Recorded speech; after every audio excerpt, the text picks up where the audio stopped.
Donald Trump, grand défenseur de l'industrie pétrolière, du moins c'est comme ça qu'on l'imaginait, s'en est pris hier aux compagnies pétrolières qui pourtant là, font partie de ses soutiens et évidemment un peu un lien là, avec son électorat traditionnel. Le président a affirmé que les pétrolières engrangeaient trop de profits et qu'elles devaient en faire davantage pour baisser les prix à la pompe. Évidemment, on ne peut pas être contre la tarte aux pommes, mais il me semble que c'est un petit peu plus compliqué que ça. Est-ce que c'est vraiment une critique économique ou c'est plutôt une stratégie politique, populiste, là, pour un peu dire aux électeurs qu'il les a entendus? Yvan Clich, vous le connaissez, fellow et spécialiste des questions d'énergie au Centre d'études en recherche internationale de l'Université de Montréal, est avec nous. Bonjour Yvan. Bonjour. Tu as vu comme moi certainement ces propos du président Trump. Est-ce que c'est facile comme ça de venir dire aux pétrolières, là, vous allez arrêter ça, cette affaire de profit, là, et vous allez baisser les prix? Est-ce que tu y vois un peu de véracité ou c'est juste des paroles en l'air de la part du président? J'ai plutôt tendance à pencher, Francis, vers la deuxième option parce que la plupart des présidents américains, quand on s'intéresse à l'industrie pétrolière aux États-Unis et à son histoire, à peu près tous les présidents se sont attaqués d'une manière ou d'une autre à ce qu'on appelle le Big Oil. C'est Mhm. une cible évidemment facile. Ce sont des entreprises avec d'énormes actifs, d'énormes revenus, et puis ils ont des opérations mondiales. Donc, les présidents américains se sont souvent attaqués au Big Oil pour se faire du capital politique. M. Biden également avait fait la même chose. Il leur avait adressé en 2022 une lettre passablement cinglante en leur disant d'augmenter leur production pour baisser les prix de l'essence et donc baisser l'inflation. Et comme on peut s'en douter, l'industrie n'a pas bougé d'un doigt. Il faut Ouais. se rappeler, je termine là-dessus, que c'est une industrie privée. Elle ne répond pas aux dictats des politiciens. Elle opère selon des règles de marché, répond à des actionnaire. Alors, pour le moment, je pense que les propos de M. Trump, c'est plutôt pour passer le blâme de l'inflation et de l'augmentation des prix vers l'industrie pétrolière plutôt que ses propres actions dans le Golfe Persique au Moyen-Orient. Ça reste que les profits des pétrolières ont pratiquement doublé là, depuis un an. Là, on a vu les résultats au deuxième trimestre, puis c'est en forte progression, dans certains cas par plus de 100% d'augmentation. Bon, je comprends ce que tu dis, puis on s'obstinera pas trop longtemps sur l'économie de la chose, mais est-ce qu'il n'y a pas, à quelque part, un sens que l'État pourrait jouer un rôle accru à régir les prix de l'énergie, notamment du pétrole, comme on le fait dans d'autres secteurs, ou est-ce que c'est vraiment quelque chose qu'on doit laisser complètement aller puis laisser ces profits-là augmenter là, sans qu'il y ait aucune forme de contrôle? D'une part, oui, l'industrie fait des profits absolument titanesques là, en 2026. 2022, ça avait été une année historique et 2026 se dirige comme étant une année tout aussi juteuse en matière de revenus, de bénéfices nets pour les entreprises pétrolières. Mais les États ne sont pas sans moyens pour agir là-dessus. Autant sur le plan historique que dans le temps récent, les gouvernements ont agi pour justement taxer davantage les entreprises pétrolières. Alors, je vais donner qu'un simple exemple. En 2022, l'Union européenne, voyant les profits titanesques des entreprises pétrolières, a installé une surtaxe sur les profits justement des entités pétrolières. Ce qu'on a fait, c'est qu'on a pris la moyenne des profits, des bénéfices nets annuels au cours des 5 dernières années. Puis on a dit, si vous dépassez ça, on va imposer une surtaxe de 33%. Et c'est ce qui a été fait.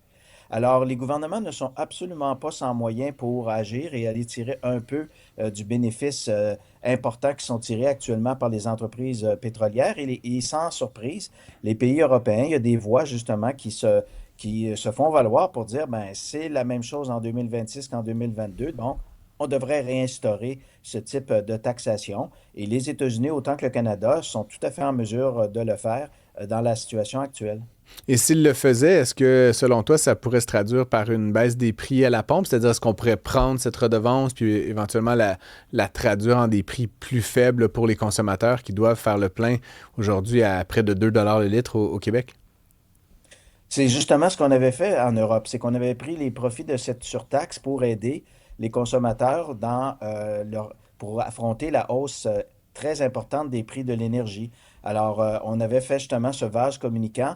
on va chercher des revenus supplémentaires en taxes et on va aider les consommateurs, surtout les plus démunis, à affronter la hausse vertigineuse des prix de l'énergie. Donc, assurément que oui, ça pourrait être fait. Puis d'ailleurs, le gouvernement, quelque part, en enlevant la taxe d'accise, en suspendant, dis-je bien, la taxe d'accise jusqu'en Ouais. septembre, ben, c'est privé de revenus de 2 milliards de dollars et pourrait quelque part envisager une surtaxe auprès des entreprises pétrolières pour récupérer ce manque à gagner, et ce serait d'autant, entre guillemets, légitime de le faire, parce que ça aide quelque part l'industrie pétrolière. Le fait de retirer une taxe, ça fait en sorte que la consommation ben, se maintient, ou en tout cas elle est moins en chute que si la taxe n'avait pas été enlevée, parce qu'évidemment, les prix plus élevés feraient en sorte que les consommateurs consomment moins. Donc, en retirant la taxe, on a aidé quelque part indirectement à la consommation d'essence et de diesel. Donc, le gouvernement pourrait être en toute légitimité de dire, ben, moi, d'une part, je vous ai aidé, les consommateurs ont continué à consommer, mais d'autre part, je vais aller chercher une partie des bénéfices très importants que vous êtes en train d'engranger à la faveur de la crise en Iran. Maintenant, explique-moi quelque chose qui me taraude toujours et je pense que c'est une question que se posent beaucoup de gens. Je lisais là, sur les prix du pétrole, les prix de l'essence aux États-Unis. On parle de 4 le gallon. Là, petit calcul vite, là, il y a grosso modo 4 litres dans un gallon, puis le dollar canadien vaut 1,30 là. Je fais des chiffres très vite, mais donc les Américains payent 1,30 le litre. Nous, on paye 2 le litre. Et je lisais à quelque part que les Européens payaient 3,50 le litre.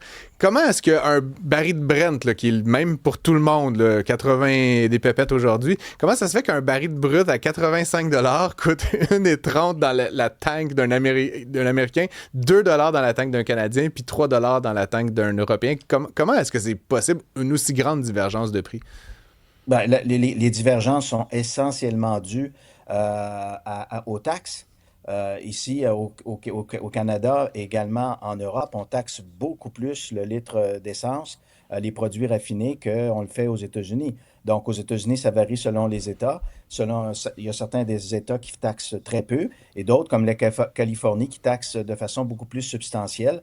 Donc, au-delà là, de certaines marges de raffinage qui sont reliées notamment à la présence ou non de raffineries, à la concurrence entre les raffineries, au-delà également de la concurrence locale qui est due aux stations-service. Alors, toute une problématique, est-ce qu'il y a beaucoup de stations-service ou pas? Est-ce que les stations-service achètent à gros volume, donc offrent de plus petits prix ou l'inverse?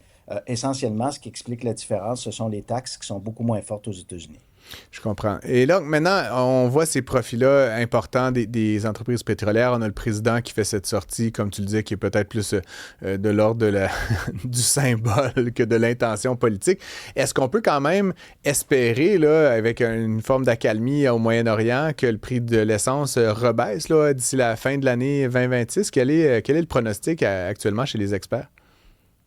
Ben, chez les experts, c'est qu'on s'attend à un règlement définitif du conflit et à une baisse quand même assez intéressante des prix du pétrole, donc une baisse des prix de l'essence. Il y a toujours eu ce biais d'optimisme de la part du marché que le Ouais. conflit était trop important et pour perdurer. Alors pour le moment, on s'attend à ce que si les navires puissent finalement reprendre leur circulation dans le détroit d'Ormuz, retrouver une certaine normalité, ben, on s'attend pour la fin de l'année, si ça arrive bientôt, d'ici la fin de l'année et aussi en 2027 à des prix du baril qui frôleraient autour des 60 dollars. Ça, c'est une analyse de JP Morgan que je revoyais ce matin. On serait dans les 60-63 dollars, à peu près le même niveau de prix qu'on avait en début Qu'en d'année. début d'année. Donc oui, ça, on s'attend. S'il y a effectivement un règlement définitif du conflit, les attentes du marché, c'est que les prix vont baisser de façon substantielle et on aurait donc des prix de l'essence et du diesel passablement moins élevés que ce qu'on a connu en 2026. Un retour là, peut-être autour de 1,40, 1,50 comme on avait en début d'année là, pour le litre d'ordinaire. Yvan Clich, merci beaucoup de nous avoir renseigné. Comme toujours, un plaisir d'échanger avec toi. Bonne fin de journée. Merci, au plaisir.